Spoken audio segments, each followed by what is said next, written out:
To the surprise of many, Democrats remain divided as to who should be the party's nominee come this November. That divide has put pressure on the chairwoman of the party, Debbie Wasserman Schultz, who's been accused by Bernie Sanders supporters of being partial to Hillary Clinton. But that's not the only problem for her, because for the first time in a decade, the Congresswoman has a challenger for her seat in Florida. His name is Tim Canova, and he joins me now in the studio. Thanks so much for being here. Thank you for having me. So you've been an activist for a long time. I have. And then why did you decide just to run for office now? Well, I got involved last summer working with the Citizens Trade Campaign, a grassroots group that included a lot of workers, a lot of organized labor, lobbying the entire Florida congressional delegation against the Trans-Pacific Partnership. And my Congresswoman, Debbie Wasserman Schultz, was the only Democrat in the House delegation to actually vote to fast-track the agreement. And we were just very frustrated with the lack of responsiveness from her office on this agreement, which I consider to be a very bad agreement. So for you, that's what made you decide to run? Well, it got me looking at her record more. And what we found was that she had taken hundreds of thousands of dollars from big corporations that supported the TPP. And I looked further, and it was a pattern. She's been taking millions of dollars from the biggest corporations and Wall Street banks and voting along their lines for corporate interests and not for the interests of her own constituents. But, you know, she's held office for 20 years. She's the chairwoman of the DNC. Obviously, she has a lot of experience. What can you do different from her? Well, her experience is all inside experience. She majored in political campaigning in college. Then she went straight into political campaigning, and she's been a politician, first in the state legislature and now in Congress. And I think it's time to have some outsiders in Congress and not just the same old political insiders. So I think I do bring a fresh perspective, and my fundraising is much different than hers. I'm not taking any corporate money, no corporate political action committees or super PACs, and we're raising it through the grassroots. And what that means is when I'm elected, I'm not going to owe any favors to any special interests. Do you think that, well, Bernie Sanders gave you his endorsement, right? Yes. After that happened, 24 hours later, you got $250,000, right? Is that correct? Well, that's true. But let me first say that in the first 4 months as a candidate, we raised $1 million. And then, yes, Bernie Sanders endorsed us last week, and I was very grateful and proud to have his endorsement, and we raised $250,000. Do you think that he's using you somehow in order just to criticize both the party and Hillary Clinton? No, I don't. He had already endorsed 3 other progressive candidates for Congress, and I understood he was planning on endorsing me at some point, but it came up in an interview he was doing on MSNBC, so the endorsement occurred sooner than he had expected. So you think there's no link, no relationship between his endorsement and the fact that he says that the system has been rigged against him? Well, I'll say this. He has his complaints, and many of us do, with the way Debbie Wasserman Schultz has been running the Democratic National Committee. But if I didn't have a progressive record, a lifelong record in progressive activism and politics, I don't think I would have had this endorsement. Let me ask you about Bernie Sanders. Do you think that the system has been rigged against him? Well, some aspects of it are very clear to see, and I've mentioned this before. Superdelegates? The superdelegates, and also when I first started calling for Debbie Wasserman Schultz to step down as the head of the DNC was when it was reported that she had overturned President Obama's 2008 ban on corporate lobbyist donations to the DNC. And then a little while later, it comes out that 60 or 70 of these superdelegates are corporate lobbyists. So what are you saying? I'm saying that starts rigging the system away from voters, away from democratic processes, and towards corporate special interests. And I should say the same thing is happening in my race at the very local level. Just last weekend, the head of the Central Labor Council, Dan Reynolds, he essentially rigged an endorsement for Wasserman Schultz, violated the Central Labor Council's own bylaws and constitution by not even screening all the candidates. We never had a screening. There was no notice.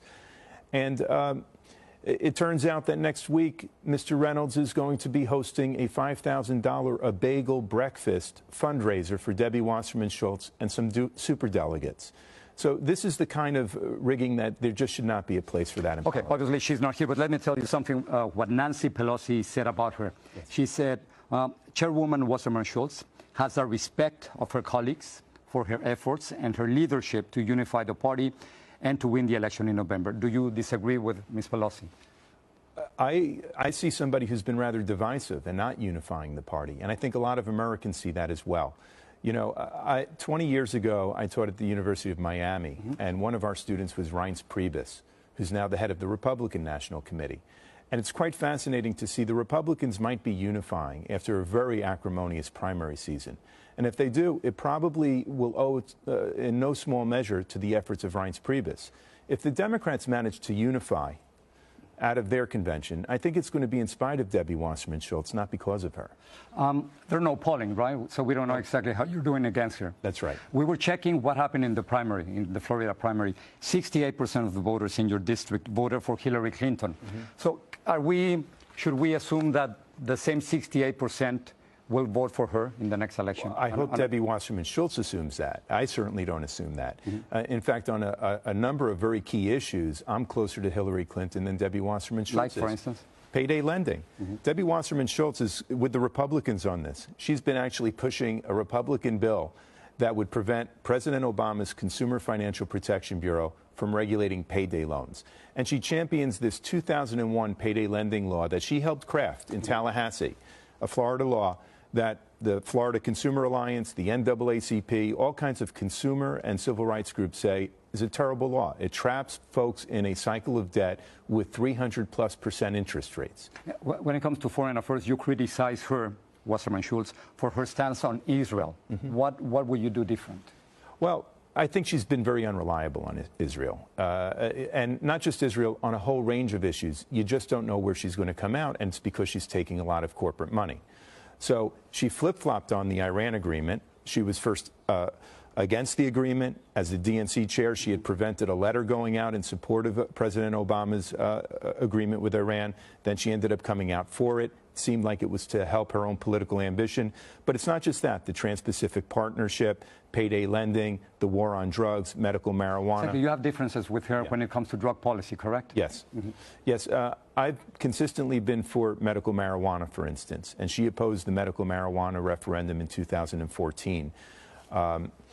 She has been taking money from private prison companies, and she supports privatized prisons. In fact, she supported an Immigration and Customs Enforcement detention center in Southwest Ranches, which is a privatized facility. So these are big differences between us. I don't believe that the prison system should be privatized. It creates a permanent lobby for detentions, for deportations, for all kinds of incarceration. I think the incarceration model only makes things worse. I think it contributes to crime. This generation is long overdue for a new deal. We need a lot more jobs programs and far fewer prisons. Obviously, we're going to invite her just to see what she says about all your ideas. But and may I say, I've challenged her to a series of debates, and she just... What did she say? She dodges it. She will not even acknowledge. And, you know, for 20 years, I've been a law professor. I've been debating folks much smarter than me. I don't think she's ever debated anyone. She's never been challenged in a primary. She's never had to defend her ideas, not just her ideas, her record. And I think she owes the citizens of Florida's 23rd Congressional District better. At the end, can I just say something? You've criticized politicians and politics for a long time. Yeah. How do you feel now that you want to be a politician? Well, I've got mixed feelings. Yeah. I worked for a politician many years ago. I was a legislative aide to the late U.S. Senator Paul Tsongas, a Democrat from Massachusetts. And I've been involved as a political activist for many years, but I never thought I would want to run for political office. And part of the reason is I did not see myself as somebody who would be able to be trying to raise money from special interests. You know, 60 Minutes just had a segment which was about how members of Congress raise money. And on average, 30, 35 hours a week they're spending in call centers, dialing for dollars. And who are they dialing dollars from? Wealthy folks, CEOs. That means those are the people they're hearing from. Those are the people who have access to the ears of members of Congress. Now, I'm running for office with a much different model. Our campaign, we've raised a lot of money, and we've done it in small contributions. The average size of the contribution is less than $19. When I get elected, I will not owe a single favor to any corporate special interests. This is the closest I can imagine to a publicly financed election system.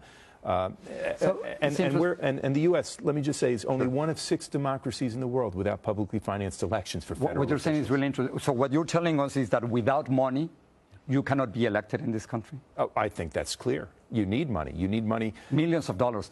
Well, it depends on the race, of course. Yeah. To run for a congressional seat, I think really to be competitive, you probably need in the millions of dollars. Thanks so much for talking to us. Thank you so much. I really appreciate it. Thank you. Thank you.